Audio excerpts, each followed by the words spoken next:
Howdy folks, welcome to LMP3 track guide at Daytona, and what a circuit Daytona is. Do like the road course very, very much. I don't mind the oval either, but the road course is the one we're focusing on today, so let's crack on with it.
Right then, lap done. And if you are watching this for tips about the Raw before the 24, it's a 2.4 hour endurance race, and it does have the LMP3 in 2024.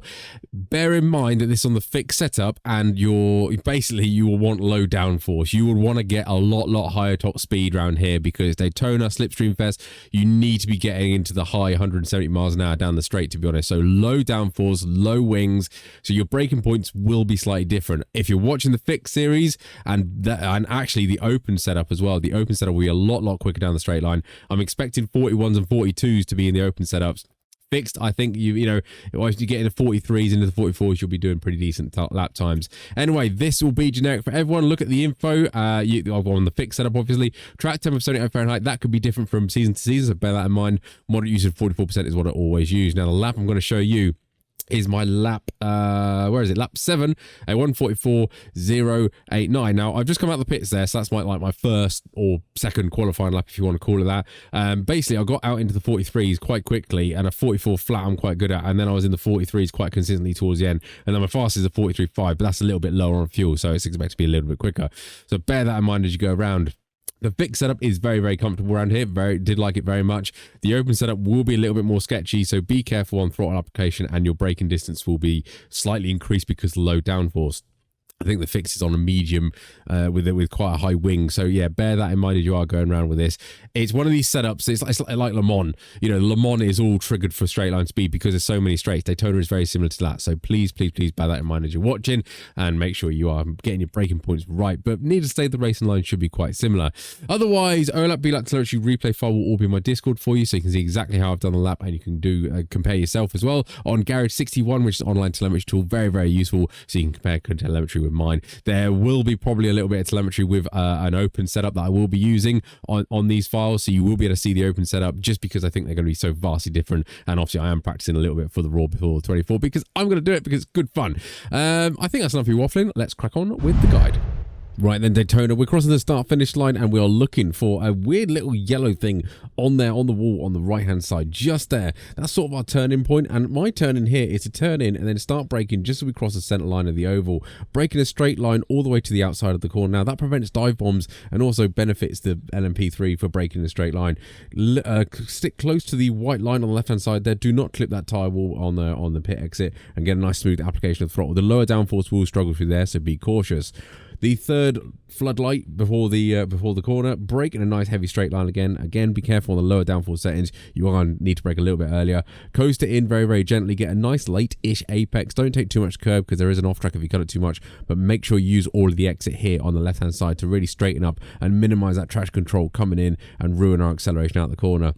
This little kink up here, be cautious if you're getting close to GT4s. They will not be able to take this as fast as we do, and they will run wide as well, so be cautious.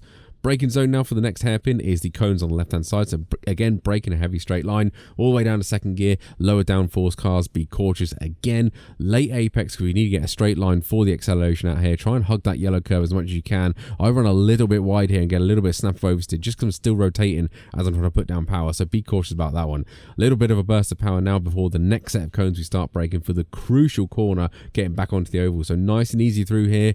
Cut this corner just a little bit. You can put tires onto the dirt and feed that power. This is very bumpy exit and it will flag a yellow flag for some stupid reason, but get a nice smooth exit, and now we're on full throttle all the way to the bus stop. So it's crucial getting a few mile-an-hour extra out there will be absolutely handy. Keep going all the way down to the straight, keep it on the left hand side. I know I drift up slightly, but it's not too bad, and then ease the car over to the right hand side just before the bus stop. Looking for the braking marker, we're looking for the one board, so just there. Brake in a nice heavy straight line and we should be golden. Again, low downforce should be okay. A little bit of curve, not too much because the car will bottom out, and let the car settle through here and turn in nice and easy. Clip all 4 apexes, but don't clip them too much because there's an off track on all 4 of them, and on the last one there is a slowdown if you do cut that too much, which is really hurtful for lap time because this is a massive full throttle zone to the final start finish line. So please bear that in mind. You want to attack the bus stop on exit, but again, you don't want to attack it too much because you will get a slowdown and will compromise. We fixed setup here is probably getting up to 160, and the open setup should be at 170 miles an hour. I did say like high 170s, but I meant high 160s into 170s. So the open setup is going to be a lot quicker here, mainly for straight line speed. This is going to be the raw before 24, so you can still use this guide. It's still the same driving techniques. The braking distances are a little bit further back because obviously the lower downforce. The fixed setup has quite a good amount of downforce on it, so you can use this. There will be another video coming out for the raw before 24, just so a little few more details, because this will be the first endurance race for this car, which I'm very, very, very looking forward to. I wish there was more, to be honest with you, because I do like the LMP3 and I like longer races because they are a bit more, you know, average lap time rather than all-out pace of one lap, which I definitely do prefer. But waffling on now, that's us across in a 1:44.098. I probably could nip into the 43s a few times, but with slipstream as well, it'll definitely be possible. It should be good around here. I'm looking forward to this week. I do like Daytona. It's a very, very good circuit. Otherwise, if this did help you out, don't forget to like and subscribe and do that lovely YouTube stuff, and I'll catch you on the next one.